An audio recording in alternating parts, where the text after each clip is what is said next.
Nous sommes le 23 novembre. Il est 13 heures et quelques. Nous rentrons de l'extérieur. Goliath a été faire ses besoins réguliers. Vous comprenez ce que je veux dire par là. Il est frigorifié, moi aussi. Bon, ça se réchauffe parce que, voilà, la neige est là. Hein, ok, je vous montre. Goliath. Voilà, la neige, il neige. Nous sommes en pleine averse de neige. Et donc, on a fui. On a fui le froid, le vent. Vous n'aurez rien entendu. Il fait catastrophique. Il fait un temps à ne pas mettre un oxo dehors. Hein, Oxo? Viens dire bonjour, Oxo. Oxo. Bon, il est là, tapis, guettant ses futures proies, c'est-à-dire l'exercice de sa dominance sur ses collègues chats.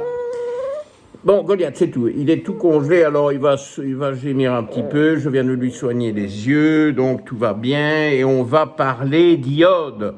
Oui, on va parler d'iode.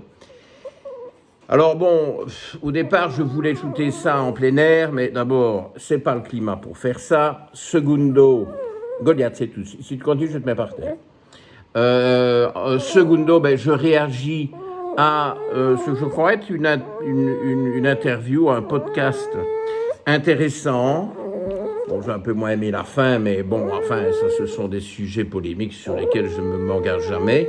Mais une interview très intéressante du docteur Vincent Reliquet sur le podcast Biomécanique, qui attire énormément de vues. Alors, je remercie Vincent qui m'y fait une belle pub, qui parle de mon livre sur les génotypes, là, qui est là sur l'étagère. Et donc, il en parle bien, mais c'est ce qui nous a réconciliés. On s'est un peu disputé avec le Covid, je dois dire. Bon. Est-ce que je vous dis ça? Oui, je vais quand même vous le dire. Il avait annoncé mon décès avant 2027 d'une myocardite chronique. Non, mais j'ai l'email, hein, je parle sérieusement ici. Hein, donc, ça a été dit très sérieusement. C'était soutenu par deux de ses copains cardiologues qui croyaient dur, hein. Bon, si vous voulez vraiment, je finirai par vous mettre l'email dans le bundle, histoire qu'on rigole, et d'avoir leur nom, hein, parce que vous savez, quand on s'avance, qu'on annonce des choses aussi. C'était sérieux, il me disait que j'allais mourir. Bon, vous me direz, je ne suis toujours pas certain d'être vivant en 2027, donc il peut encore avoir raison. Enfin bon, tout ça c'est...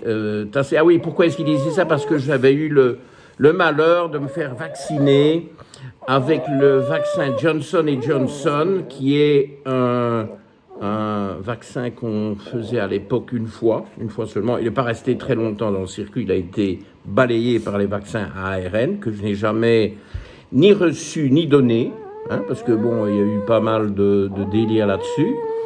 Mais toujours est-il que j'avais fait ce vaccin pour pouvoir continuer à exercer, parce que moi je trouve que dire on se protège en ne prenant pas un vaccin, mais on ne peut plus soigner ses patients, c'est une décision que je peux comprendre, mais c'est une décision égoïste, parce que les patients, alors, qu'est-ce qu'on en fait? On les envoie à ceux qui se sont fait vacciner, c'est ça l'idée? Bon, écoutez, on ne va pas continuer avec ça. Bon, ça c'est la petite chanson, vous allez voir, ça ne va pas durer, on se calme, ok? Non, il a eu froid, il faut qu'il se réchauffe, il se frotte sur moi, il y a les yeux qui piquent un peu parce que je viens de mettre les traitements, ça va aller mieux. Il a bien mangé, je vous rassure, donc il est en bonne forme. Mais bon, c'est un peu sa nouvelle, voilà. Je mets une musique de fond, on n'a pas le droit à des musiques parce qu'il y a des copyrights. Ici, il n'y a pas de copyright, c'est du Goliath.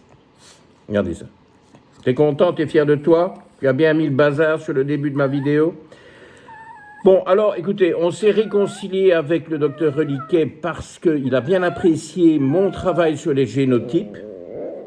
Il en parle dans son interview il en parle bien dans son interview sur Biomécanique. Je ne sais pas si vous connaissez la chaîne Biomécanique. J'y ai aussi une interview qui est en ligne depuis 3 semaines et des. On va arriver à 4 semaines, qui a déjà 50 000 vues. C'est pas mal parce que Bon, je ne suis pas censé intéresser grand monde. Bon, quand on vient avec des sujets, évidemment, de fin du monde ou des grandes polémiques, etc., y compris vaccinales, bon, on attire des millions de vues. Bon, c'est pas mon genre. Enfin, l'iode, c'est un gros sujet. Alors, je pense qu'effectivement, c'est une bonne idée d'écouter cette interview parce que, quelque part, elle met en évidence l'importance de l'iode. Bon, on arrête ce petit jeu, ok? L'importance de l'iode et... bon, j'ai pas besoin d'être persuadé de l'importance de l'iode. Je dose toujours l'iode chez tous mes patients, 100%. C'est un dosage urinaire, donc ça complique un peu les choses. Il faut un échantillon d'urine, idéalement des urines de 24 heures. Et ça, j'aime bien parce que Vincent Reliquet le dit, c'est sur urine de 24 heures, pas un échantillon au hasard, parce que là, il y a de grosses fluctuations de concentration, ok? Celui qui urine 600 millilitres et celui qui urine 6 litres, parce que ce sont des chiffres que nous voyons sur 24 heures, ben, si vous voulez, la concentration d'iode, il y a un facteur 10. Alors, si vous n'avez que la concentration, qu'est-ce que ça veut dire? Rien. C'est un paramètre très important, donc il faut le mesurer sur des urines de 24 heures. Ben oui, voilà. Ça complique un peu les choses. Les médecins paresseux, qui n'ont pas d'organisation logistique, vont vous dire « ouais, non, pas besoin, ouais. » Alors, sur le sang, encore moins, sur les cheveux, vous oubliez tout de suite, bref, urine de 24 heures. Et donc, je mesure toujours ça, je suis très, très exigeant pour restaurer de bons taux d'iode. Donc, la discussion aujourd'hui porte, sur l'importance de l'iode, et d'ailleurs, j'ai un document ici, je vais vous donner toute une série de documents si Goliath me laisse parler. Bon, et c'est tout? Oui, c'est tout? Le cirque est fini? Il faut applaudir, c'est bon? C'est rien d'exceptionnel, vous savez, c'est un peu, voilà, c'est nos petites gesticulations entre nous. Après ça, il va être bien calme, bien se reposer, parce qu'il s'est bien énervé, et alors, voilà, le cycle se termine. Donc, Vincent dit un tas de trucs intéressants sur l'iode, parfois même, voilà, une façon de le dire qui est excellente. Je crois que c'est très important d'attirer l'attention sur le lien entre le manque d'iode et les problèmes de cancers hormonaux, dans le pire des cas, mais aussi sur la dominance œstrogénique. Il a dit par exemple quelque chose que je comprends très bien, mais qui ne m'était pas venu à l'idée, c'est-à-dire que les femmes qui ont des seins plus volumineux ont besoin de plus d'iode. Enfin, il y a un rapport là-bas, mais ce n'est pas mon propos, et il va le dire mieux que moi, ok? Bon, Vincent, tu m'enverras le petit chèque sur lequel on s'est mis d'accord, ok? Ah, mais voilà Garfield. Ah bah alors, écoutez, Garfield, on ne le voit jamais, regardez. Vous voyez là, il est dans la plante. J'espère que vous le voyez. Vous le voyez? Garfield. Alors, il y a Oxo dans les parages. Ça, c'est pas une très bonne idée. Bon, écoutez, c'est vidéo totalement délirante. Goliath déchaîné. Garfield est là, on le voit jamais. Oxo risque de venir faire le zigoto. Vous êtes en plein drame ici, en pleine animalerie. Oxo, non, hein? Que là, Garfield est en train de se retirer, c'est que Oxo est par terre en train de le menacer. En plein drame ici. Donc, tout ça est intéressant. Alors, mon propos n'est pas là. Mon propos n'est surtout pas de vous dire de vous méfier de l'iode, et surtout, il est de vous dire d'en avoir suffisamment. Et donc, le problème est quand même au niveau des quantités. Okay? Et ça me trottait depuis très longtemps de vous faire une vidéo. Attention au méga dosage d'iode. Et c'est ça qu'on va développer maintenant. Je ne sais pas du tout pour combien de temps j'en ai, je verrai. J'ai fait tout un dossier, c'est pour ça que c'est quand même mieux de faire ça au bureau. Et je vais commencer par un produit que je pense, le docteur Reliquet et surtout ça je sais parce que j'en ai souvent entendu parler et j'en ai vu quelques résultats pas toujours sympathiques. C'est un produit qui est recommandé par les anti-âges, ok, et les hormonologues, c'est souvent les mêmes, pas nécessairement, je crois que c'est quand même un peu les mêmes. Ben, il y en a qui sont plus modérés. Hein. Je vous citerai tout à l'heure un qui je trouve plus modéré. Donc j'utiliserai comment dire, ses conseils à ce sujet-là que je trouve plus modéré parce que je voudrais bien aujourd'hui essayer de trouver un... Comme ça marche. Je vais te mettre une muselière, moi, ok? On arrête. Une espèce de consensus, de compromis raisonnable. D'abord, ne pas nuire. Primum non nocere. Et ça, les hormonologues, ils ne savent pas. Ça, ils connaissent pas. Eux, ils veulent des résultats spectaculaires à 3 semaines, des gens boum badaboum. Ils s'en foutent qu'à 1 an ou à 3 ans, il y ait des effets secondaires et des problèmes. C'est pour les autres, parce que ceux-là, ils s'en débarrassent, et ça arrive chez les autres, notamment chez nous. Le problème, c'est que leur discours pro-iodoral est très puissant, très convaincant. Ils ont un porte-voix énorme, ces hormonologues et ces anti-âges. 10 fois mon porte-voix, hein, eux, quand ils sortent un truc un peu scoop, un peu, comment on appelle ça, putaclic, hein, parce que bon, parfois je suis un peu au bord du putaclic aussi. Ceci, c'est un peu putaclic comme sujet aujourd'hui, non, vous ne croyez pas?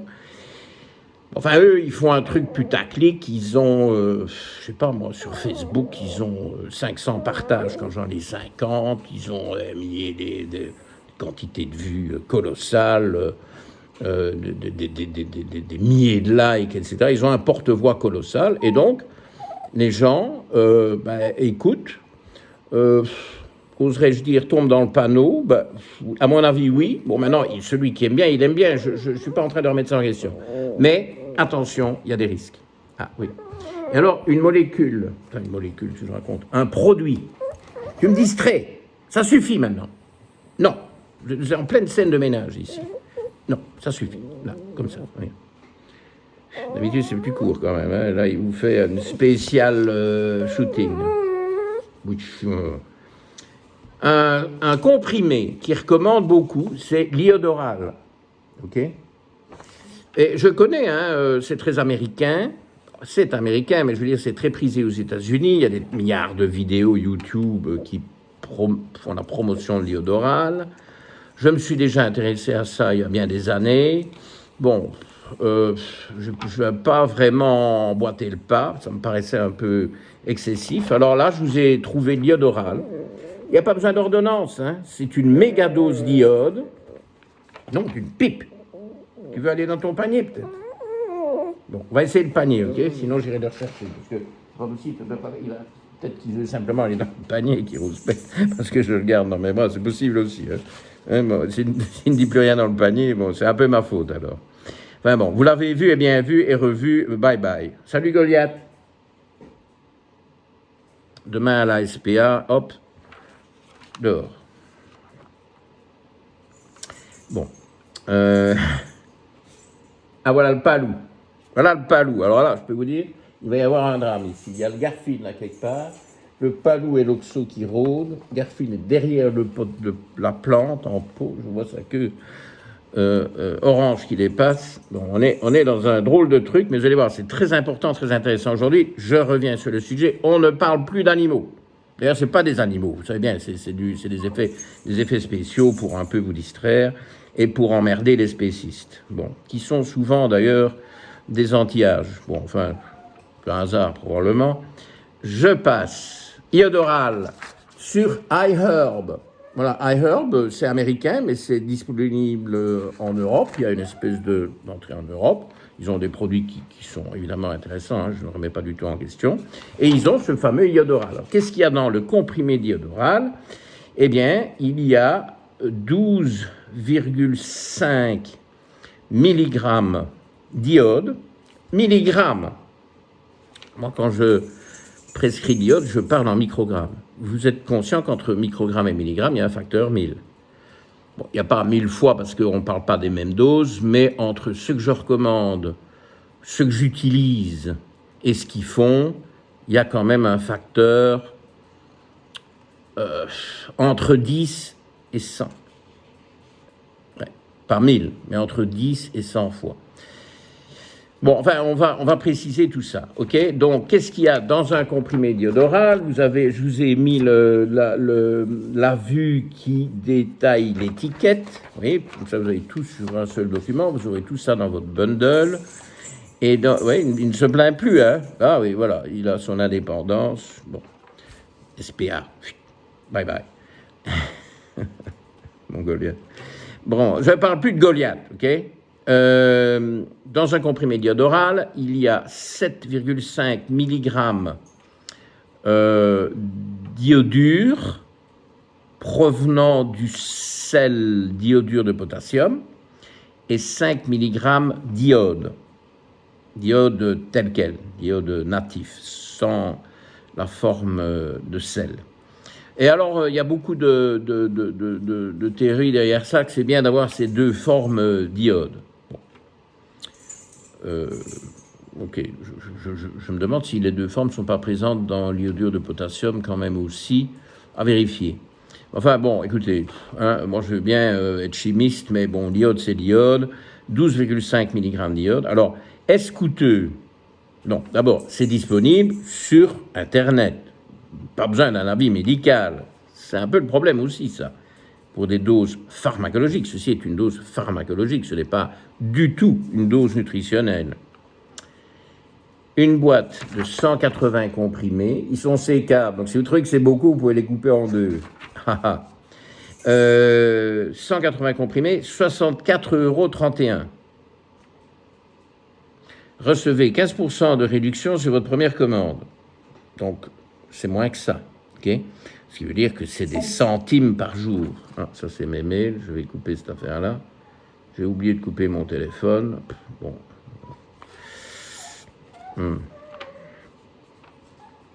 C'est Matt Meg, là, qui se reconnaîtra, comme par hasard. Bon, donc, c'est beaucoup. C'est beaucoup. Alors, sur un cas clinique, YouTube, commentaire YouTube, sous une vidéo qui n'a rien à voir avec l'iode, surtout que c'est ma première, donc ça n'aurait pas pu avoir avec l'iode. C'est une dame qui a 70 ans, hein, donc je vous lis là, hein, je vais mettre ça dans le bundle, il n'y a rien à cacher, j'ai enlevé tout ce qui est identifiable. Je suis psychiatre à la retraite, je continue à travailler en tant que psychothérapeute. Okay. Alors elle met tous ses génotypes, donc elle me suit, bon, voilà, c'est bien intéressant. Et elle me parle de ses analyses, hein, faites en février de cette année, où l'iodurie sur 24 heures, donc elle a bien fait ça, mais elle me suit, elle est en plein dedans. Hein. Iodurie sur 24 heures, norme entre 100 et 200, c'est les chiffres typiques, qui peuvent varier d'un labo à l'autre. 26 en février, bon, gros déficit en iode. Bon, là, on est dans le déficit sérieux en iode. Là, Goliath gratte son coussin, donc il va faire sa sieste. On va avoir la paix. J'avais dit que j'en parlerai plus, d'ailleurs. Hein, bon, compte fait, je vais peut-être pas appeler la SPA demain, au fond. 26 en février, et alors, pendant un mois, elle prend un comprimé diodoral tous les jours. Voilà, c'est rien à voir avec moi. Bon, elle a vu ça, elle a écouté les anti-âges, les promoteurs de l'iode macro-méga dosé. Donc, elle prend un mois diodoral, un comprimé par jour, ce qui recommande bien souvent. Évidemment, son iode par urine de 24 heures, sur urine de 24 heures, sur urine par 24 heures, si vous voulez, est passé de 26 à 218, un peu au-dessus des normes. Ça, c'est acceptable. Bon, moi, j'ai aucun souci quand l'iode sur urine de 24 heures dépasse les normes labo, tant que ça ne va pas dans l'indosable, c'est-à-dire qu'on est tellement haut que le laboratoire ne sait même plus vous donner une valeur. Je pense qu'ils vont jusque 600, c'est-à-dire 3 fois la norme. Moi, j'approuve. Donc, Je suis pas non plus, j'ai pas une peur de l'iode, mais il y a des cas où il faut avoir quand même une méfiance vis-à-vis de l'iode. Et ce sont des cas cliniques qui vont suivre. Restez attentifs, parce que on a trop parlé d'animaux. Maintenant, à part s'il y a une guerre de chats ici qui se déclenche, là, vous allez la vivre en direct. Mais il y a aussi des informations ici essentielles. J'insiste, c'est un gros sujet l'iode. Ça fait 2 ans que je veux faire une vidéo sur l'iode. Bon, j'y arrive. Merci Vincent, parce que je trouvais qu'il fallait compléter le sujet. Et alors, si vous voulez, moi, c'est d'abord ne pas nuire. Primum non nocere. Je crois que je n'ai pas fini mon allusion tout à l'heure, comme d'habitude. Et bon, il y a des cas où on va nuire avec ces mégadoses d'iode, voire avec l'iode. On ne peut pas donner de l'iode à tout le monde dans tous les cas. L'immense majorité des gens en manquent, mais de là à dire, waf, one size fits all. C'est la même chose qu'avec ces foutus sectogènes. Il y a pour le moment encore une campagne sectogène de réaction à ce livre, écrit par mon éditeur Fabien Moine, chez lui-même, chez Exuvie, si vous voulez le commander, et qui parle, enfin, moi je voulais qu'il appelle le livre des singes et des hommes. Alors c'est toute une histoire, je m'en l'explique un peu dans la préface. Il m'a fait l'honneur de me demander de rédiger la préface, que j'ai été très content de faire, que j'ai fait de mon mieux. Bon, vous jugerez. Je vous le recommande parce que c'est toute cette histoire d'alimentation individualisée et ça dénonce évidemment ce frugivorisme à la con où les singes mangent des bananes et les humains doivent manger des bananes. Pas qu'à 16 heures, mais tout le temps. Vous voyez, c'est n'importe quoi. Donc, évidemment, Fabien Moine a sur le dos les frugivores, les véganes, et bien entendu les cétogènes, et a fortiori les carnivores, et encore plus les sectogènes. Parce que, bon, les carnivores, les cétogènes, j'ai rien contre eux, mais c'est les sectogènes, parce que les sectogènes, eux, ils veulent que tout le monde mange cétogène carnivore, pour faire simple, mais donc, comme le livre apporte des informations sur nos ancêtres, sur les grands singes, avec leur diète. Ça a été expliqué dans le livre par Flore Vialard, qui est une grande spécialiste de l'alimentation et de la physiologie et du système digestif des singes, qui n'est pas le même que le nôtre. Et puis qui dénonce aussi le fait qu'ils mangent, soi-disant, que des feuilles de bananier. C'est encore un délire, ça. Hein, c'est plus compliqué que ça. Bref. Enfin, bon, on va pas refaire le livre. Je pense que c'est très documenté, c'est très bien fait. Ça pose des questions, ça remet en question des dogmes, et les sectogènes se déchaînent. C'est parce que les sectogènes, l'humanité a toujours mangé cétogène, même contre les preuves les plus absolues que ce n'est pas le cas. Hein. Ils remettent même en question la nourriture des premiers athlètes olympiques en Grèce il y a 2000 ans, que soi-disant ils mangeaient cétogène. C'est faux. Ils mentent comme ils respirent. Okay, c'est ça qui m'énerve avec les sectogènes, je ne supporte pas. Alors ils se déchaînent là-dessus, hein. Allez voir, il y a plein de vidéos que Fabien est en train de sortir. Il y en a une qui arrive, où on va en parler ensemble. Donc j'annonce cette vidéo qui est à venir très bientôt, probablement d'ici 2-3 semaines. Bref,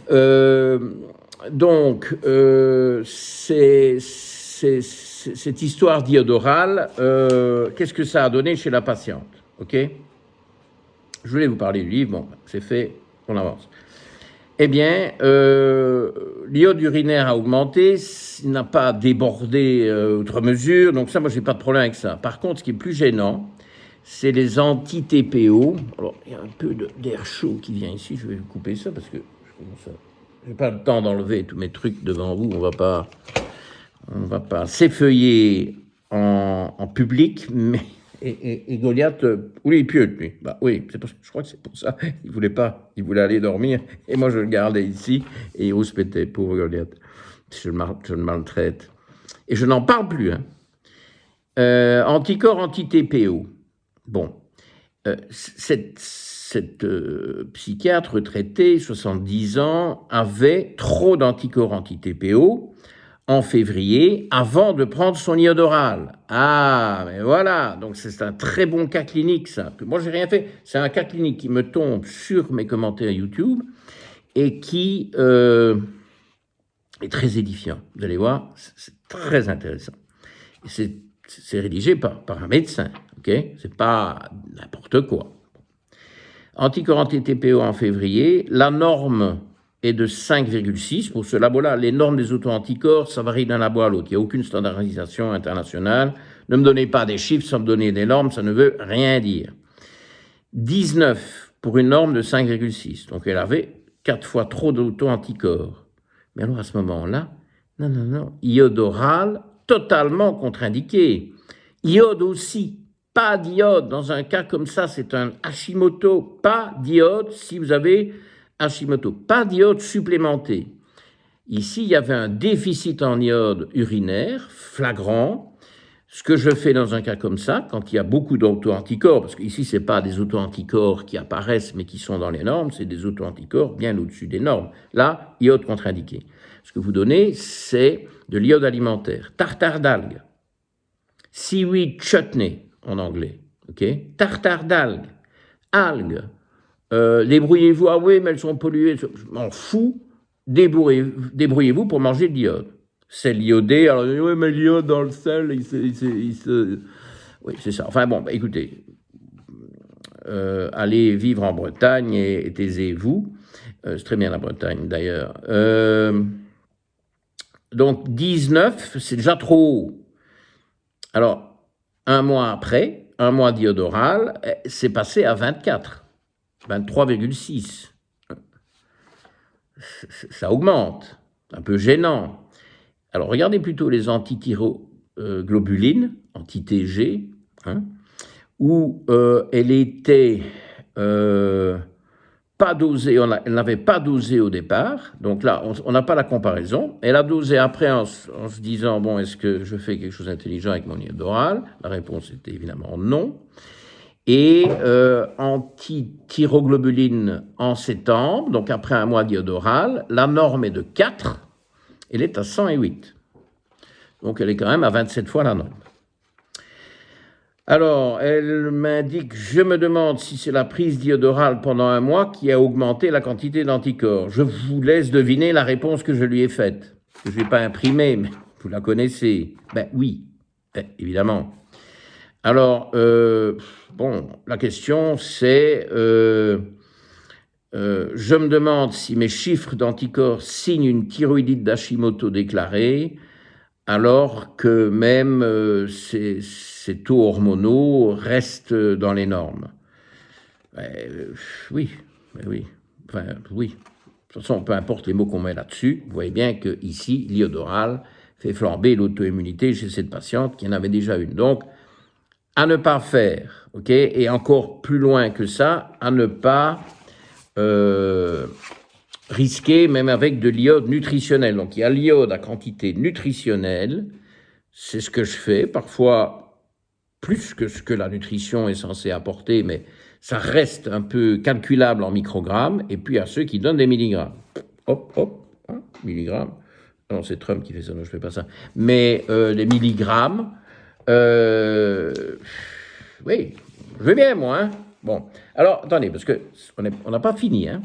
On en a pour un petit bout de temps, si ça ne vous dérange pas.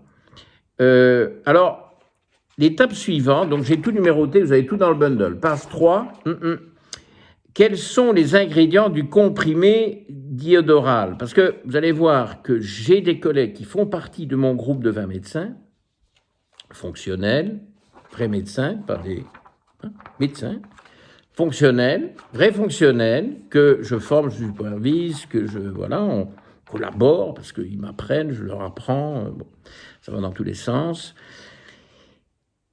Et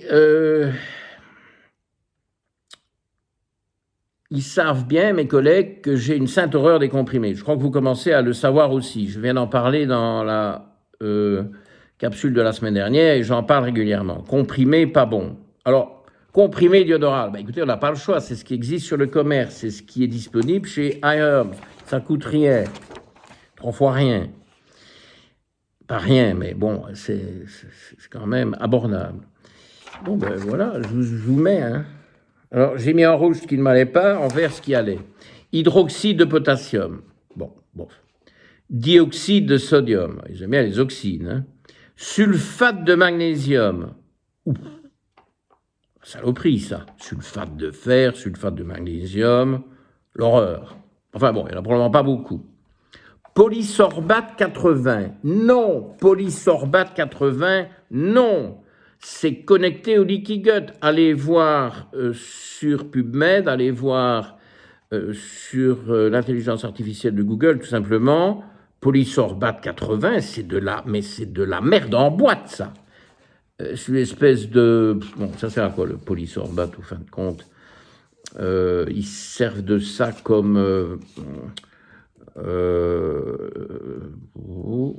J'aurais dû aller regarder, mais bon, écoutez, c'est bien un peu d'improviser. Vous voyez bien que je n'ai pas la science infuse. Donc, c'est un émulsifiant. Voilà, oui, je le sais, mais ça ne me revenait plus. Un émulsifiant utilisé pour mélanger les substances qui ne se mélangent pas naturellement, comme l'huile et l'eau. Bon, alors, c'est le E433. Vous regardez E433, niet. OK,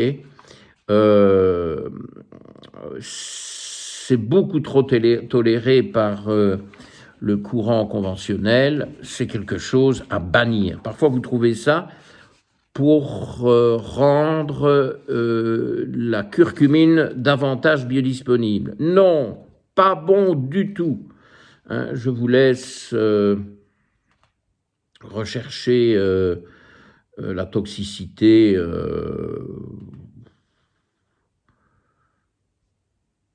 C'est pas le sujet, hein. On peut être allergique à ça, choc anaphylactique, enfin écoutez, c'est du poison. Bon, alors évidemment, ah oui, c'est pas tout, hein. Alors, il y a de l'acide citrique, c'est le truc qui a mon approbation. Vous direz, comme toi, acide citrique, enfin, il n'y en a pas des tonnes. Donc ça, si vous voulez, c'est pas du poison, mais le reste jusqu'à présent, c'est cata. Cellulose microcristalline, agent de remplissage, pardon, c'est pas bon. Stéarate végétal, il y a beaucoup de gens qui détestent tous ces stéarates de magnésium, truc muche. Et alors, j'ai mis en jaune ça, parce que, oui, petit clin d'œil, glaçage pharmaceutique. Ah oui, ça, mais ça, je veux ça pour Noël, moi. Je veux du glaçage pharmaceutique. Parce que, vous voyez, pour ne pas prendre du poids au fait, plutôt que des glaces, prenons du glaçage pharmaceutique. Un enrobage qui rend le comprimé neutre au goût et donc plus facile à avaler. Parce que, ils nous disent bien, l'iodoral est une version en comprimé de la solution de Lugol, qui est très connue notamment en France. Peut-être que M. Lugol, c'est peut-être un Français. Bon, écoutez, on est là pour apprendre ensemble. Il ne faut pas faire quelque chose et ne rien avoir appris. C'est qui, M. Lugol? C'est Dr Lugol, c'est M. Lugol. Vu que je ne prescris pas ces bazars, Dr Lugol, Pierre Lugol, Docteur... c'est lui qui... Non, enfin bref, vous me direz, hein. Est-ce qu'il y a un docteur Lugol ou est-ce que ça vient ce nom de Lugol? Lugol origine. Ah, il n'a pas bien préparé sa vidéo. Un peu d'improvisation ne gêne pas. En plus, je voulais... c'est un sujet très important. Oui, voilà. Français, je savais qu'il était français. 1829, la solution de Lugol a été développée par Jean-Guillaume Auguste Lugol. Jean-Guillaume Auguste Lugol. C'est pour ça que c'est fort apprécié en France. Oui. Bon, ok. Tout ce qui est français n'est pas nécessairement... Bon, je passe. L'iodoral est une version en comprimé de la solution créée par Jean-Guillaume Auguste Lugol, conçue pour être douce pour l'estomac, grâce à un enrobage qui élimine le goût désagréable. Donc, c'est plus sympa. OK, l'iodoral. Mais, hydroxyde de truc muche, dioxyde de machin, sulfate de trucs, l'immonde polysorbate 80 que vous devez chasser de vos armoires et brûler séance tenante. Allez voir, vous brûlez ça. Enfin, pas polluez pas l'air, mais brûlez ça dans une poubelle métallique, cellulose, stéarate et le fabuleux glaçage pharmaceutique que je vous offre volontiers pour Noël. Enfin, pour les fêtes. Bref. Noël, les fêtes de fin d'année. OK? Saint-Nicolas, la totale. Bon, donc mes collègues qui ont envie de suivre le miracle annoncé par le docteur Reliquet et ses collègues, bah oui, mais alors on peut pas. Si jamais le docteur Mouton apprend que je donne des comprimés d'iodoral, il va me trucider, à juste titre, ok? Donc, qu'est-ce qu'on fait? Eh bien, on remplace ça par Lugol 2%. Alors, Lugol 2%, c'est encore mieux, vous avez ça sur Amazon. Vous avez probablement l'iodoral sur Amazon aussi, je n'ai pas vérifié. Lugol 2%, Amazon. Oh, mais docteur Mouton, est-ce cher? Oh ben non, c'est pas cher, puisque,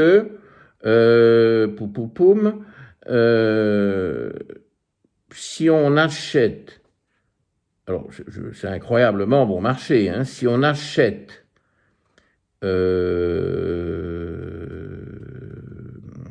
oui, enfin, il y a une réduction par quantité, mais on n'en est pas là. Si on achète un flacon de 100 millilitres à 2%, c'est 26,5 € avec taxe. OK?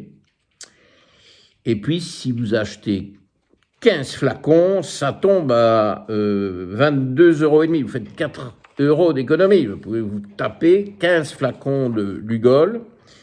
Et alors, le Lugol contient ces 1000 en dessous. Vous aurez ça dans le bundle. Hein. Vous n'avez même pas besoin de rechercher. Je vous prépare le travail. Sauf pour docteur Lugol, médecin français. C'est pour ça que Vincent Reliquet aime bien le Lugol. Enfin non, il parle de l'iodoral aussi, lui, si je me souviens bien de son podcast. Enfin, vous irez l'écouter.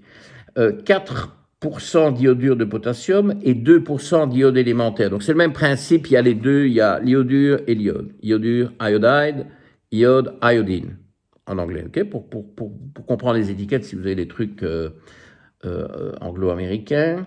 Et donc, par goutte, ça vous fait 2,5 mg d'iode. Voilà, c'est ça le hein, j'ai fait les recherches, j'ai fait les calculs, 2,5 mg d'iode par goutte. Donc, j'ai quelqu'un dans ma communauté médicale, il y a des chats qui courent partout, qui se dit, bon non, iodoral, je risque ma peau, ce qui était tout à fait bien vu, et donc je remplace le comprimé par 5 gouttes de Lugol. 5 fois 2,5, c'est combien? Vous me dites? Sur le chat, là, 5 fois 2,5, c'est combien? C'est 12,5, ok? Parce qu'il y en a qui sont totalement nuls en arithmétique, c'est assez désolant, ça s'aggrave de plus en plus, cette nullité arithmétique. Vous me direz, vous avez des calculettes, mais enfin, calculer 5 fois 12,5, ça me paraît quand même grave. Donc voilà, on me traite, on traite une patiente, qui n'est pas ma patiente. Je vous donne même pas de prénom, parce que c'est des vrais cas et c'est chaud. Hein. Alors donc, je reçois un message via le site. Tout est effacé, il n'y a pas moyen de voir qui c'est. Tout est effacé, je reçois par mon site internet, www.gmouton.com. Donc il y a un contact, message de contact, vient d'être posté sur le site internet, mon staff me le fait suivre. J'ai l'impression que j'ai un chat. Alors on va voir si la neige tient. Bon, ils annonçaient de la neige, mais bon, je crois qu'il y a un chat à la porte. Palou. Oui, Palou, voilà. Parce que monsieur Palou, lui, ne s'occupe pas de la chatière. Hein. Donc, monsieur Palou, on doit lui ouvrir la porte. Ah oui. Ben, oui, c'est bien. Hein. Enfin, bon, il est parti dans la cuisine, il va aller manger, vous allez entendre qu'il mange. Bon, donc, le message. Je suis inconditionnel de vos capsules depuis 2 ans. Commence bien. Je suis traité par quelqu'un de l'équipe, bon, ici, je vais effacer les noms parce que le but n'est pas ici d'embêter. J'ai oublié d'effacer ce nom-là parce que j'ai effacé au-dessus, j'ai pas effacé en bas. Donc, de toute façon, ça a été réglé, hein, ça depuis. Vous avez bien compris que j'ai mis de l'ordre. Alors, je suis traité depuis plus d'1 an. Le traitement, 5 gouttes par jour de Lugol pendant 6 mois. Donc c'est ça, c'est l'équivalent d'iodorale pendant 6 mois. A très nettement fait bondir ma TSH. C'est contre-intuitif ça, non? Puisqu'on donne ça pour éviter l'hypothyroïdie, et ici, si la TSH a augmenté, c'est l'inverse, puisque plus la TSH est haute, plus la thyroïde est basse. Je ne m'étais jamais préoccupé auparavant de ma TSH, et depuis, fatigue énorme, inhabituelle, légère prise de poids, des problèmes de concentration, réduction impressionnante du sommeil, là aussi totalement inhabituel pour moi, qui dormait très bien. Ce n'est pas vraiment des soins de médecine fonctionnelle efficaces. Hein. Je suis très inquiète, je pensais faire de la prévention et je ne sais pas ce qui s'est déclenché. Ben, moi, je le sais. Moi. Je ne sais pas si l'arrêt du Lugol va suffire à retourner à mon ancien état. Le changement brutal de mon état suite à ce traitement m'a choqué. Ben, moi aussi. Okay, donc, ça, je peux vous dire, c'est terminé, ça, les 5 gouttes de Lugol, voilà, ça, c'est rédhibitoire, ok?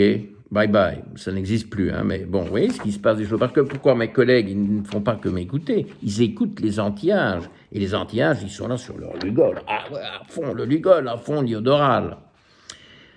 Alors, elle me met, je souhaiterais, s'il vous plaît, une consultation le plus tôt possible. Je pense qu'il est dans mon agenda maintenant, mais j'ai du délai. Bon, il faut rattraper le coup. Je crois que c'est réversible. Enfin, voilà, c'est ce que j'ai intitulé Lugol 5 gouttes. Okay, bon. Alors, autre cas clinique, toujours dans ma communauté, quelqu'un qui est plus prudent. C'est Lugol 1 goutte. 1 goutte par jour de Lugol.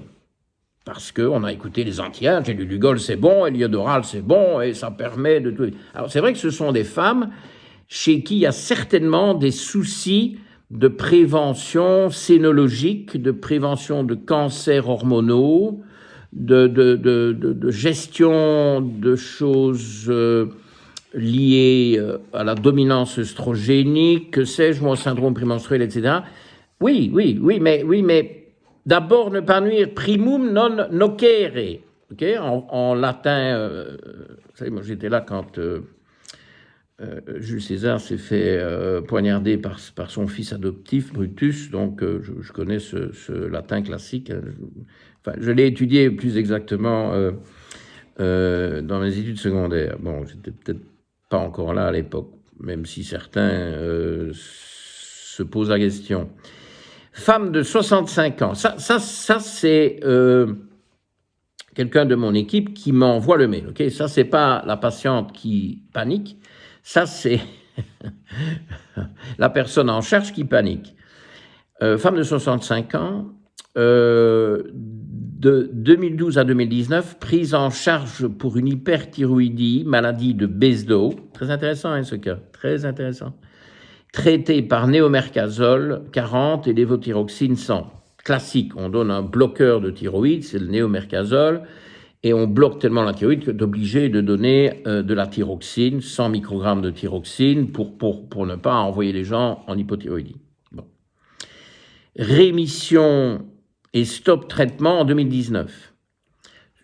La patiente était suivie par une endocrinologue parisienne, qui est connue, que je connais, qui lui a dit qu'elle n'était plus obligée de la voir car rémission. Fini, on oublie. 2019, il y a 6 ans. Je la suis depuis plus d'1 an pour la partie digestive. Hein, donc je reçois l'email d'un membre de mon équipe. La bio de la thyroïde était stable pendant cette année.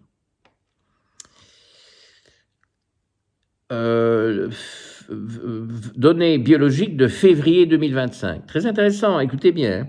TSH 1,7. banal,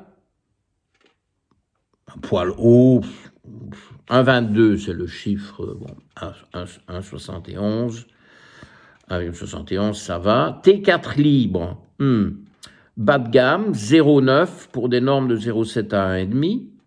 Je pense que c'est des analyses en labo de proximité, hein, ça, pour les unités. Bon, donc voilà, moi, il faut les normes, sinon, on ne peut pas commenter des chiffres. Bon sang, bonsoir, il faut les normes. Arrêtez de me donner des chiffres, c'est ridicule. Vous vous ridiculisez dans ces commentaires, vous me donnez les chiffres. Je dis, il faut les normes. Ça dépend des labos. Où est-ce que vous croyez? Vous croyez que vous êtes où, là? À Palavas-les-Flots, voilà, c'est la vérité universelle, c'est les valeurs normatives du labo de proximité de Palavas-les-Flots. Ben non. Allez déjà voir à Montpellier, il y a déjà 10 labos différents avec 10 normes différentes. Donc, les normes. J'en forme aujourd'hui. T3 libre. 2,45, norme 1,6 à 4. C'est pas flambard, c'est dans les normes, mais c'est pas terrible. Anticorps anti-TPO, 25. Bon, déjà, on ne me met pas les normes. Enfin, il y en a. Anti-thyroglobuline, 107. Bon, là, il y en a. TRAC. Donc ça, c'est du côté, TRAC, si vous voulez, c'est du côté des récepteurs anti-TSH. TRAC, c'est l'acronyme allemand. Allez savoir pourquoi les Français ont pris l'acronyme allemand pour les récepteurs, les anticorps anti-récepteurs TSH. C'est tout à fait français, ça. C'est certainement pour une meilleure collaboration économique, j'imagine. Ils font une fleur. Mais bon, peu importe, on s'adapte. Et la norme, c'est moins de 3, et elle est à 1,8. Il y en a quand même. Et donc, pas de gluten, mais ça je suis certain qu'on aura dit ça à la patiente, parce que ça, je suis tellement insisté là-dessus, bon, ça c'est fiable. Iode effondré dans les urines. Bon. Alors, qu'est-ce que ça suscite? Lugol, Lugol 5%. Alors ça, c'est du 5%, donc c'est 2 fois et demi ce qu'on calculait tout à l'heure. 1 goutte par semaine, ce qui ferait 2 gouttes et demie par semaine du Lugol 2%. Donc c'est pas 5 gouttes par jour, c'est 2 gouttes et demie par semaine. Donc c'est 0,35, un tiers de goutte par jour. Okay, tiers de goutte par jour. Bon, ça c'est le traitement de février 2025. En septembre, problème. D'abord, ne pas nuire. Merci le Lugol. Enfin, merci. Hein. C'est ironique ce que je vous dis là, hein, parce qu'ils ne comprennent rien à rien. J'insiste, c'est pas merci le Lugol, c'est le Lugol en septembre débouche sur 3 types de symptômes, de plaintes qui n'existaient pas. Palpitations, tremblements, perte de poids. On fait faire une prise de sang de contrôle en septembre, à juste titre. TSH totalement disparu, indosable, plus petit que 0,01. Bon, ça, c'est pas basse, c'est supprimé. On dit supprimé, on ne dit pas TSH supprimé, pas basse. T4 libre, 1,58 au-dessus des normes. T3 libre, 4,2 au-dessus des normes, hyperthyroïdie. Anticorps anti-TPO, passé de 25 à 27, stable. Anticorps anti-thyroglobuline, qu'il faut toujours faire aussi, même si on dit que ce n'est pas les plus... ceux qui jouent le rôle, on va dire, biologique le plus important, mais c'est un marqueur très utile sur l'auto-immunité thyroïdienne, bien entendu. Passer de 107 à 350, plus que triplé. Et, ah oui, là, c'est la cerise sur le gâteau, si j'ose dire, les anticorps anti-TRAC. Donc, je vous rappelle, la norme, c'est 3, c'était 1,8, et maintenant, c'est 7,5. C'est quoi ça, pour vous? Quel est le diagnostic là-dessus? Reprise, rechute de sa maladie de Basedow. Voilà, on a fait rechuter un Basedow qui était en rémission depuis 6 ans en donnant un tiers de gouttes de Lugol par jour pendant quelques mois, pendant visiblement ici, pendant 6 mois, quoi. Ça n'aura peut-être pas explosé le premier mois, mais à un moment donné, bing, bingo. Donc, on demande à la patiente de faire une échographie thyroïdienne au cas où il y aurait un nodule chaud. Il faut toujours exclure, mais bon, évidemment, ce n'était pas le cas. C'est une reprise de baisse de haut. Bon, on a arrêté ce délire. Ça commence à aller mieux. Je crois que ça va fonctionner. Mais ça, je regrette. Pour moi, c'est une faute professionnelle, ça. Hein, OK. Et la patiente, bon, elle en est consciente, mais je crois qu'elle était partante. Vous voyez, la patiente était quand même, bon voilà, peut-être aussi écouter les délires de mes collègues. Hein, enfin, délire. Le problème ici, c'est qu'il y a des auto-anticorps dans les normes, mais il y a des auto-anticorps, il y a les 3, anti-TPO, anti-thyroglobuline, anti-TRAC. Ah ben, il y a Garfield qui vient de passer. Ah mais il y a Garfield qui vient se... Oh, Garfield. Hein, Garfield dans la vidéo. Sympa, hein? Parce qu'on ne le voit jamais. Aujourd'hui, je suis vraiment content, parce que c'est un très très gentil chat. C'est le chat le plus doux de la création. Alors évidemment, les autres l'embêtent un peu. Mais bon, je ne laisse pas faire non plus. Et donc, il y avait des auto-anticorps. Les 3 y étaient, tous les 3. Pas bon, ça. Donc ça, c'est déjà contre-indication, c'est Lugol, et ça, c'est même une contre-indication à l'iode, ou alors vraiment un gros déficit. Enfin, ici, c'est vrai que l'iode était effondré. Donc là, iode alimentaire, peut-être une supplémentation. J'ai même trouvé des gélules, pas des comprimés, des gélules d'iode avec 62,5 microgrammes d'iode par gélule. Maintenant, pour un cas comme ça, je donne ça. 62,5 microgrammes par gélule. Les fous furieux donnent 12,5 milligrammes. Hein, ce qui est quand même 200 fois plus, si je calcule bien. De mémoire. Si c'est faux, vous me le direz. Bon, peu importe. Il faut qu'on avance. OK?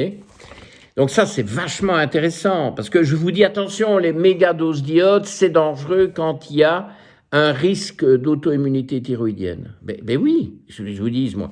Il y a 3 cas cliniques là-dedans, tous plus intéressants les uns que les autres. Alors, qu'est-ce qu'un médecin hormonologue et anti-âge, mais plus modéré, conseille pour un peu, parce que mon avis, c'est mon avis, mais il y a d'autres avis. Alors, il y a Didier Cosra, que j'aime bien aussi. Ben ça, il va vraiment falloir un chèque sérieux, là, parce que quand je dis aussi, hein, ça veut dire que... Mais Dr Eliquet, c'est une bonne personne. Il veut soigner les gens. Il est très anti-système. Trop, parfois, je trouve, parce que ça devient une espèce d'automatisme. Si le système dit A, ben lui dit B. Oui, bon, mais enfin, hein, pourquoi pas... Est-ce qu'il n'y a pas entre A et B la lettre C quelque part? Mais non, c'est pas... Enfin bref, je changez mes lettres et vous comprendrez. Et donc voilà, mais enfin, il a le mérite de responsabiliser les gens vis-à-vis de l'iode. Didier Costra est plus modéré. Et alors ça, on va prendre 2-3 minutes ici. C'est un email qu'il envoie, je pense, à tous ses contacts. Hein. Il m'envoie régulièrement des emails qui sont intéressants, ou en tout cas pour avoir ses avis que je respecte. Je crois que lui apprécie ma gestion du DIO2, y compris sur le plan alimentaire. C'est d'ailleurs lui qui m'avait signalé que les conseils alimentaires que je donne sur le DIO2, notamment quand c'est ancestral, homozygote ancestral, donc mauvais convertisseur, où il faut réduire les glucides et augmenter les lipides, il m'avait trouvé exactement ça sur une intelligence artificielle chinoise, la plus connue en Chine, que je n'utilise pas parce que ça ne m'était pas venu à l'idée, mais bon voilà, disponible en version anglaise. Et c'était les mêmes conseils. En plus, 2 des 3 sources qu'il donnait étaient liées à mon activité éducatrice. Et donc c'était comique, bon, en Chine, imaginez. Bon, Goliath, il a repris sa musique. Bon, on va peut-être le récupérer pour la fin de la vidéo. Donc, ça, c'est les conseils de Didier. Bonne raison de prendre régulièrement de petites doses d'iode. C'est déjà un peu plus modéré, ça, ok? Et alors, je vous donne tout de suite, d'ailleurs, la fin. Lui, il propose 2 ou 3 gouttes de Lugol 2% par semaine. Donc, bon, là, on est aussi dans des toutes petites doses, mais vous avez vu que c'est pas tout à fait sans risque, parce que on n'est pas loin, avec ce qu'il propose là, de la goutte hebdomadaire du Lugol 5%, qui a déclenché une catastrophe chez le cas clinique que je viens de vous expliquer.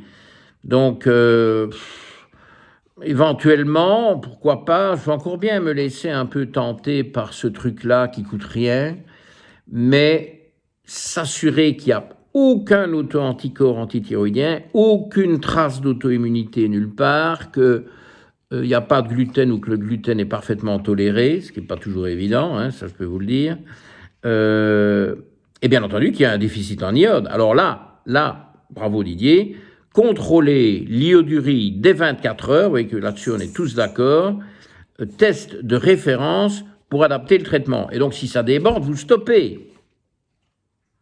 Évidemment, il faut être raisonnable, c'est ça la médecine, c'est quand même un peu de raison, c'est pas le délire hormonologique. Je veux dire des hormonologues, enfin vous avez compris. Bon bref, ils ne seront pas contents, mais je m'en fous. De toute façon, c'est pas le seul sujet de dissension. On a des sujets sur lesquels nous sommes parfaitement d'accord, hein, soyons clairs. Mais il y en a où on n'est pas d'accord. Alors, ces raisons, ça je pense qu'on va vers tout doucement la fin de la vidéo. Et donc, ça c'est important. Vous avez ça dans le podcast sur biomécanique avec Dr Reliquet. Mais bon voilà, ici c'est peut-être présenté différemment. Je crois que l'un complète l'autre. Alors, on optimise le fonctionnement de sa thyroïde. On limite les risques de maladies de Hashimoto et d'hypothyroïdie. C'est vrai que hypothyroïdie, goitre, manque d'iode, on prévient le goitre. On limite la présence de nodules et de goitre, donc voilà, ça y est aussi. On diminue le risque de Hashimoto quand on corrige un déficit en iode. On l'augmente quand on surcorrige. Ça, c'est partout dans la littérature. Bon, là, je voulais vous rechercher ça, mais c'est vraiment passer son temps pour rien. Partout dans la littérature sur PubMed, on vous dit que quand il y a trop d'iode, ça augmente les risques de maladie de Hashimoto, tout comme quand il y en a trop peu. Courban U, les gars. Les garces. Peu importe. Je vous dis ça respectueusement. Courban U, trop peu d'iode, très mauvais, trop d'iode. C'est mieux que trop peu d'iode? Ben non. Trop peu d'iode, c'est trop peu d'iode. Trop d'iode, c'est trop d'iode. Il faut doser sur urine de 24 heures et éviter les deux. Est-ce que c'est si compliqué que ça? Il n'y a même pas de prise de sang. Vous pissez dans un pot. Vous allez au labo. Vous payez une somme exorbitante en France, raisonnable en Belgique, mais ça reste faisable. Surtout si on ne dose que ça. Et ok, mais vous faites le nécessaire, nom d'un chien, nom d'un Goliath. Bon, il se recouche un peu. On va voir. On limite les effets désastreux des perturbateurs endocriniens sur la thyroïde. Vrai. Imaginez, j'ai un café qui traîne là. Je le finis parce que c'est trop tard pour boire du café, docteur Mouton, qu'est-ce que vous me foutez? Oui, c'est vrai.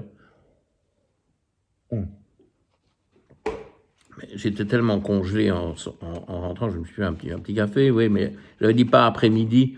On va dire pas après 14 heures, ok? Oui, mais 14 heures, on y est. Bon, ok, je le ferai plus, ok? Je vous promets, je le ferai plus.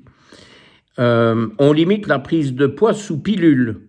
Ah oui, pilule, œstroprogestatif, l'iode, très intéressant pour compenser les effets catastrophiques de la pilule, que d'ailleurs Didier caractérise en mettant entre parenthèses pilule qu'il vaut mieux éviter. Tant que faire se peut. On passe mieux sa ménopause en diminuant les risques d'hypothyroïdie et de prise de poids. Évidemment, il y a toujours des problèmes difficultés thyroïdiennes au moment de la transition de la périménopause. Toujours. On peut s'épargner un cancer de la thyroïde à l'âge adulte. Bien dit. On pourra limiter, voire arrêter sous contrôle son traitement hormonal pour la thyroïde. C'est possible, c'est pas impossible en tout cas. Ok, on peut essayer, mais attention s'il y a de l'auto-immunité thyroïdienne et que c'est pour ça que vous prenez un traitement hormonal, parce que là, beaucoup plus délicat. Y aller avec le dos de la cuillère. Vous prenez le dos de la cuillère. Non? Alors, si vous ne comprenez pas ça, je ne sais pas ce que vous faites sur ma chaîne, parce que franchement, il y a un minimum. TikTok, je dis, quand on m'embête avec ce genre de... Bref. On tente de saturer sa thyroïde en prévision d'un nouvel accident nucléaire. D'ailleurs, je n'ai pas lu le début de son courriel. Ça commence par les mots suivants, en espérant que Vladimir ne se décide pas à tout faire sauter. Bon, c'est l'actualité. Alors, on s'épargne à moyen terme d'être entouré de gentils petits cons. C'est pas de moi, hein, il a mis entre guillemets, hein, ceci dit. Baisse de QI, de quotient intellectuel, de QI de 5 à 15 points dans un proche avenir. Baisse de QI dont l'hypothyroïdie fruste maternelle non diagnostiquée est responsable. C'est vrai, je suis tout à fait d'accord avec ça. C'est fruste, pas frustre. Hein. Je suis peut-être un rustre, hein. Surtout aujourd'hui, je pense que j'ai un comportement de rustre, mais l'hypothyroïdie, c'est fruste. L'hypothyroïdie frustre. Alors, vous pouvez être frustré, si vous voulez, par tout ce que je vous raconte aujourd'hui, mais l'hypothyroïdie frustre... Ça n'a pas existé, hein. C'est fruste, ok?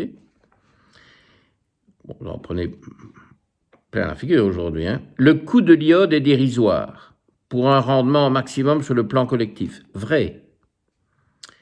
L'iode a aussi une action démontrée, je viens d'ajouter démontrée, parce que c'est le cas, sur les maladies de Dupuytren, maladie de la péronie, kyste sébacée, kéloïde, fibromutérin, nodule du sein, problème de testicules, problème d'ovaire. Ben oui, c'est très important. Cette phrase-là est très importante. Je vous la relis. Maladie de Dupuytren, vous voyez que c'est raideur au niveau des mains. La péronie, c'est des raideurs, mais au niveau de la verge. Kyste sébacée, maladie de Verneuil. Ah oui, il y en a plein. Kéloïde, cicatrice exubérante. Fibromutérin, bien entendu. Nodule du sein, testicule ovaire. Dominance œstrogénique, on pourrait dire. Okay. Alors, l'iode peut déclencher l'apoptose, indispensable au remplacement des cellules, d'où l'intérêt pour la prévention du cancer du sein et de la prostate. C'est énorme la prévention du cancer du sein et de la prostate avec l'iode, vu qu'au Japon, où on consomme énormément d'algues, donc on mange beaucoup plus d'iode qu'ici, il y a beaucoup moins de cancer du sein et beaucoup moins de cancer de la prostate. Bon là, la preuve, c'est par l'épidémiologie, parce que là, c'est une épidémiologie tellement brutale, tellement évidente, que ça a valeur de preuve. Okay. Action antioxydante de l'iode, action anti-radicaux libres.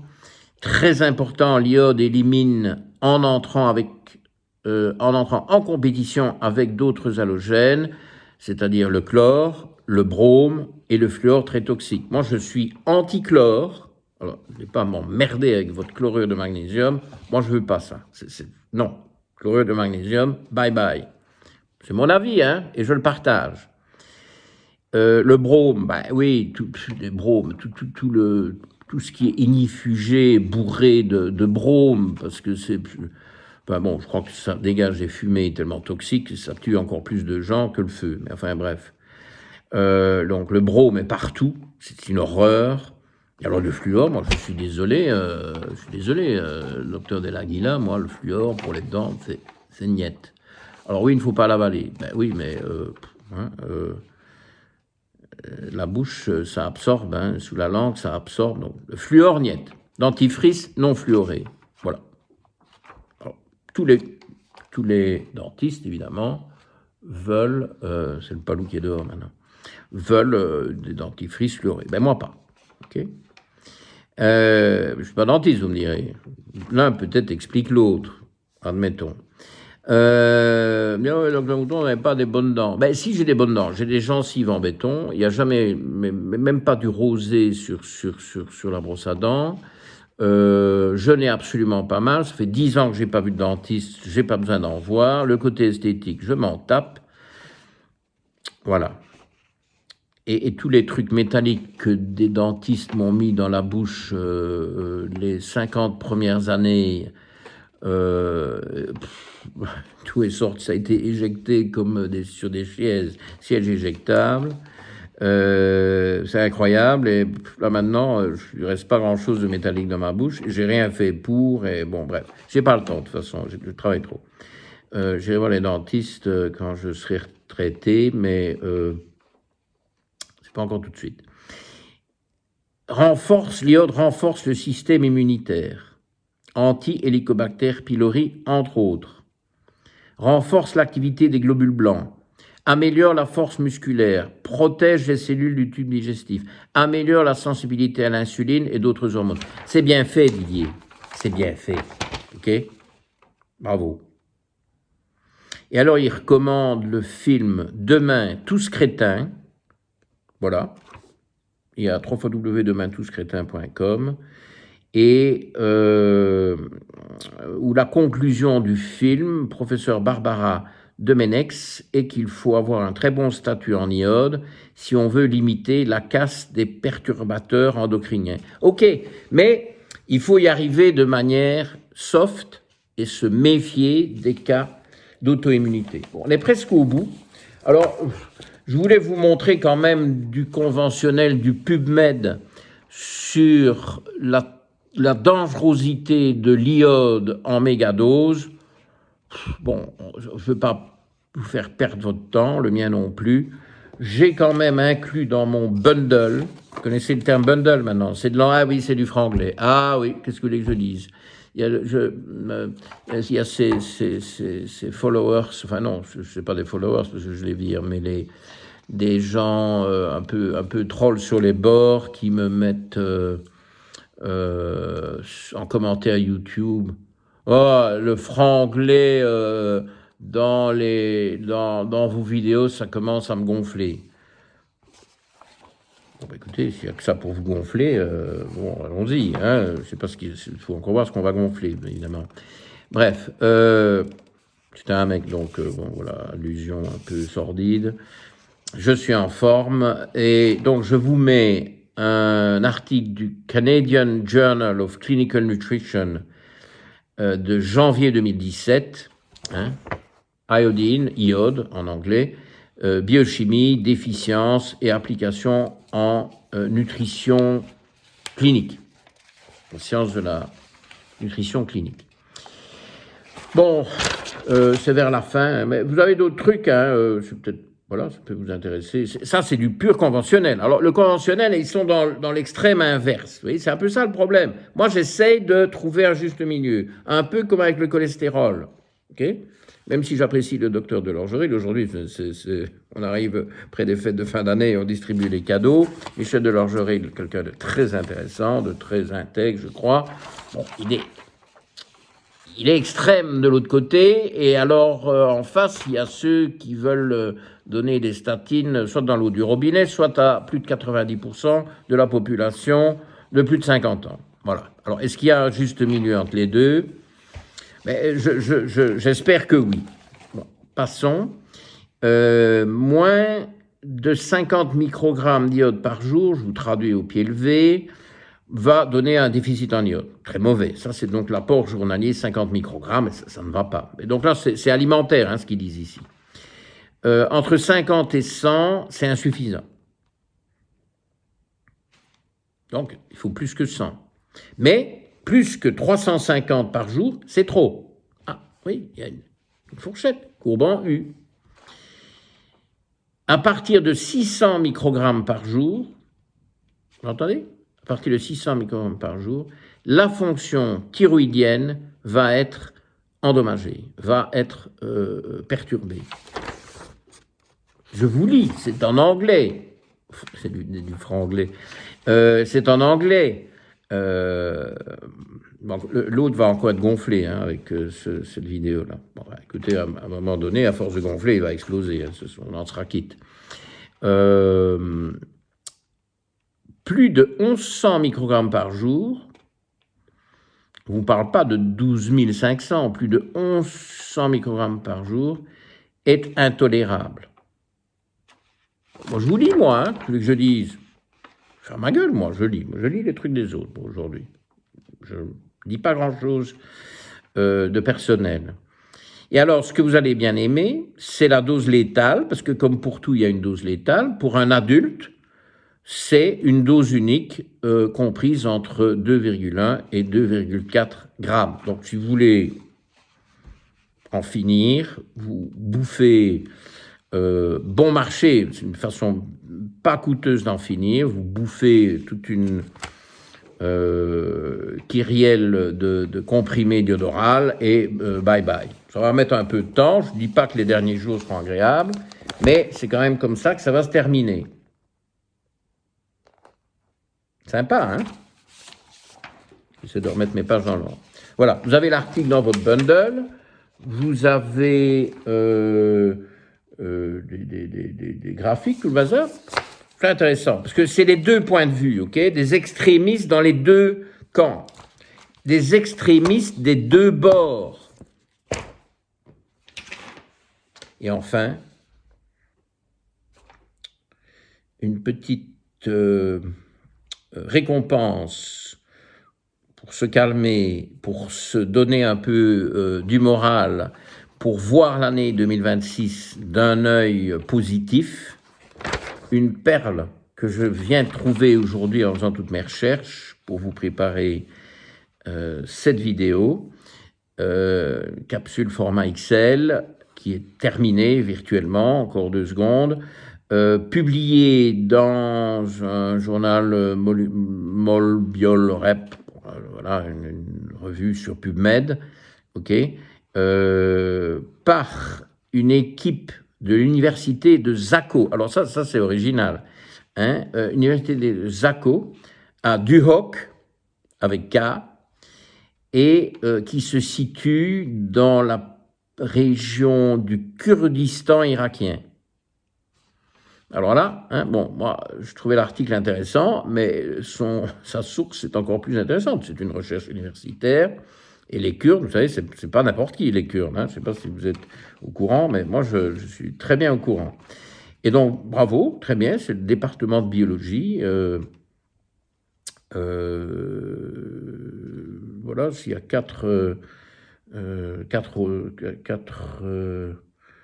il y a deux auteurs qui appartiennent tous les deux à cette université. Bon, donc je vous lis quelques petites choses, ça va être très, très vite fait. L'hypothyroïdie subclinique est caractérisée par une élévation de la TSH avec des niveaux d'hormones normaux, hein, T4, T3, libres, normaux. Donc ça, c'est ce qu'on appelle l'hypothyroïdie subclinique. Et ils disent que le risque, quand on ne s'en occupe pas, c'est que ça dérive vers ce qu'ils appellent une hypothyroïdie floride, en anglais overt, O-V-E-R-T. Il y a l'autre qui va encore gonfler. Bon, ben, on s'en fout. Et donc, voilà, ils proposent des choses. Ceci, c'est l'abstract. Je n'ai pas le full texte qui n'est pas disponible de l'abstract. Je n'ai pas acheté le full texte parce que ce n'est pas ça le but. L'abstract suffit. Et là, c'est très bien parce que je vous lis des choses qui sont plus bas dans le résumé, dans l'abstract.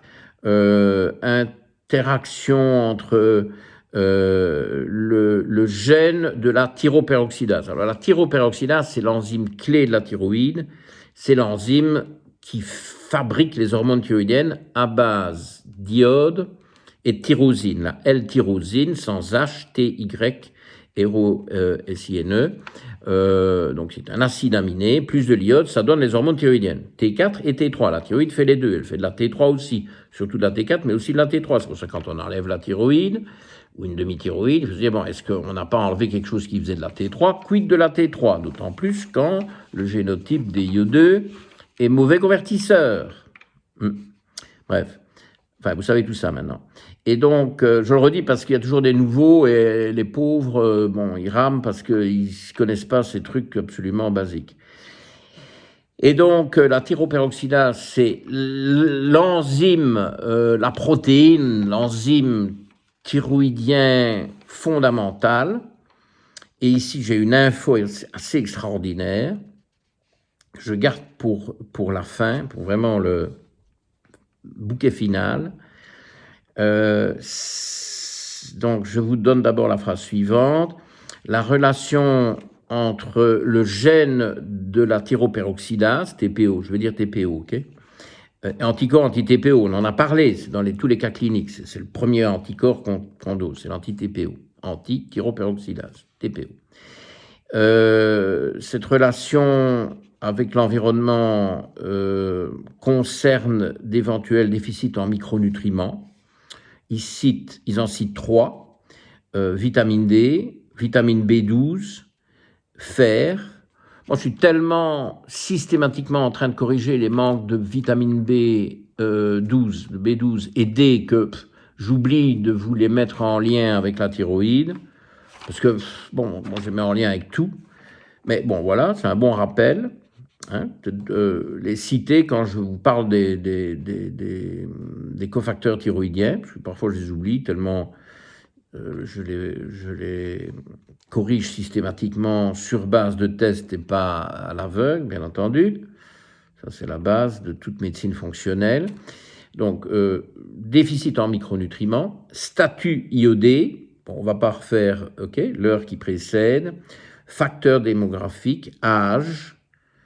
On est plus tolérant avec les baisses de fonction thyroïdienne chez les gens âgés, très âgés. Il faut se calmer. On ne soigne pas quelqu'un de 90 ans comme on soigne quelqu'un de 70 et a fortiori de 50. Sexe, bon, beaucoup plus de problèmes de thyroïde chez les femmes, on sait. Et donc voilà, ça c'est des petits rappels. Et donc il faut vérifier tout ça, tenir compte de tout ça. Mais alors, le scoop, la cerise sur le gâteau,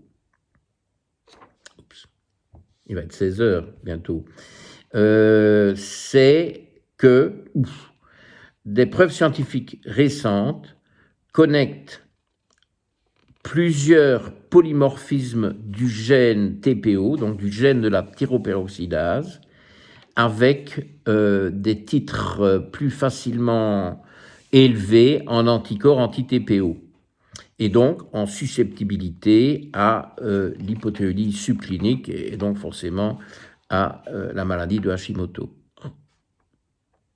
Donc il y a un polymorphisme, il y a des polymorphismes de la thyroperoxydase. Vous savez, les polymorphismes, les génotypes, c'est partout. C'est partout. Ça, c'est la phase suivante de la personnalisation de la médecine. Je ne suis pas du tout persuadé que les polymorphismes de la thyroperoxydase sont disponibles. Je regarderai, mais j'ai des gros doutes. Mais s'ils ne le sont pas encore, ils le seront. Parce que ce qui est intéressant, ils le mettent en conclusion donc, de l'abstract, c'est que si on voit qu'on a des polymorphismes à risque, il faut mieux surveiller les auto-anticorps antithyroïdiens qui sont anti-TPO en tout cas, qui sont davantage susceptibles d'augmenter. Il faut donc éviter les déficits en iode et les excès d'iode. C'est la conclusion de cette plus d'une heure 20 que nous avons passé ensemble. Et je vous remercie pour votre écoute. Et donc, comme ils le disent très bien ici, ça va permettre de screener, c'est du franglais, ça va permettre de mettre en place des stratégies de prévention personnalisées. Et c'est ça les génotypes. Qu'on aime ou pas, ok ? Parce que ceux qui prônent une diète universelle pour tous les terriens, ils n'aiment pas les génotypes, ça leur enlève une bonne partie leurs affidés, de leur secte. Bon, bref, je recommence pas, je m'arrête. Donc ça, c'est vraiment...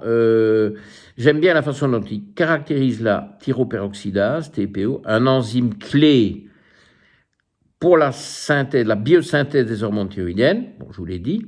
Hein. Oui, alors...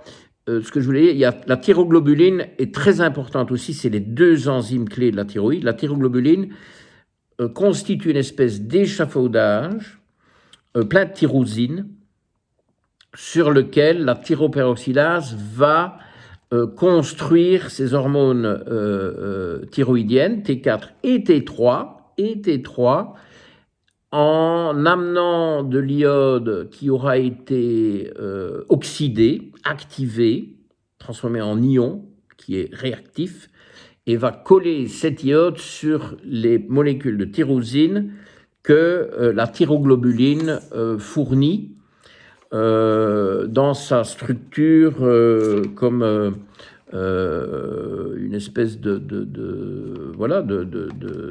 canevas, ok, et c'est ça la synthèse. Donc, c'est les deux grands enzymes thyroïdiens, et bien, les deux peuvent faire l'objet d'auto-immunité, mais comme ils disent ici, on identifie dans la thyroperoxydase cette activité de biosynthèse, mais aussi des portions de la protéine, puisque un gène, une protéine, un enzyme, hein, c'est pareil, hein, des portions de la protéine qui sont les zones réactives pour tout ce qui est auto-immunité. Donc, si vous voulez, la TPO, elle a ce rôle de synthèse absolument fondamental, vital. Si ça ne fonctionne pas, bye bye. Et malgré tout, il y a aussi le versant qui génère de l'auto-immunité, qui n'est pas dans la même zone de la protéine, et c'est donc dans cette zone susceptible de réaction auto-immune qu'on trouve les polymorphismes intéressants pour prédire le risque de Hashimoto chez certains quand on aura accès à ce génotype, ou à ces génotypes, parce qu'il y a peut-être plusieurs, il y a certainement plusieurs options qui toutes conduisent à de l'auto-immunité. C'est pas fascinant, ça? C'est pas fascinant, les génotypes? Vous êtes convaincus des génotypes ou pas? Bon. De toute façon, je n'ai rien y changer à ce stade-ci. Si vous n'êtes pas convaincus, c'est pas grave. Voilà, c'est terminé, c'est un peu long, mais je crois qu'il y a pas mal d'éléments, des cas cliniques, des vrais cas cliniques. Bon, ici, c'est du sérieux. D'ailleurs, vous les aurez, hein, c'est pas du chiquet. Je suis content d'avoir attendu un peu pour vous faire cette vidéo suite à cette intervention donc, du docteur Reliquet sur biomécanique, parce que j'allais vous faire quelque chose d'un peu plus théorique. Ceci, c'est pratique. Nous avons eu 3 cas cliniques qui, tous les 3, ont mal tourné, mais dans les 3 cas, il y avait de l'auto-immunité, soit déjà un peu active, soit ancienne, mais avec des restes d'auto-anticorps. Je vais encore vous dire ceci. Quand vous faites les dosages d'auto-anticorps antithyroïdiens, donc anti-TPO, anti-thyroperoxydase, on vient d'en parler, anti-thyroglobuline, on vient d'en parler, TRAC ou anti-récepteur à la TSH, comme on l'utilise en Belgique. Il y a aussi une autre façon, moi je demande de plus en plus souvent, c'est les TSI, Thyroid Stimulating Immunoglobulin. Parce que ça, c'est uniquement du côté BESDO, du côté hyper. Okay, anti-TPO, anti-thyroglobuline, c'est du côté hypo. TRAC, ça peut aller des deux côtés. Donc, dans les anti-TRAC, il y a des stimulants et des inhibants. Okay, donc, il y a une complexité dans tout ça. J'en profite pour vous le rappeler. Donc, vous pouvez tout balayer. S'il y a des taux d'auto-anticorps que le labo étiquette comme normal parce que c'est dans les normes. Je dis, oh, ouais, c'est rien, c'est dans les normes, c'est normal, tout le monde a ça. Ben non, tout le monde n'a pas ça. Moi, j'ai ça, mais tout le monde n'a pas ça. Celui qui n'a rien de tout ça, on est beaucoup plus à l'aise avec l'iode. Allez-y avec l'iode, parce que l'iode, c'est bon. Je ne pense pas que je dois encore vous le prouver. Mais celui qui qui a une espèce de bruit de fond d'auto-immunité thyroïdienne, vous jouez avec l'iode, c'est à vos risques et périls. Or, d'abord ne pas nuire. Donc, je crois que c'est comme ça qu'il faut procéder. On va encore prendre 2 minutes pour vous donner ce que moi je vois comme algorithme, que je vais d'ailleurs un peu m'appliquer. Je vais un peu rectifier mon algorithme suite à l'intervention de mon ami Vincent. Bon, le montant du chèque est en train d'augmenter au fur et à mesure de cette vidéo. Enfin, c'est rien, il se débrouillera, hein, il n'aura pas le choix. Il a de l'humour, donc ça va. Et alors, du docteur Cosra, parce que, c'est un grand éducateur hein, sur la thyroïde et l'iode, c'est une de ses spécialités. Hein, ça, il y a longtemps que je le sais d'ailleurs. Je suis content d'avoir retrouvé ce courriel, vieux courriel. Hein. C'est un courriel que j'ai reçu de sa part, je crois, il y a 2 ans. Je l'avais gardé. Je l'ai ressorti aujourd'hui parce que c'est très bien fait. Donc, quelle conclusion est-ce que je vais en tirer pour ma pratique? Alors, je vous parle maintenant de ma pratique.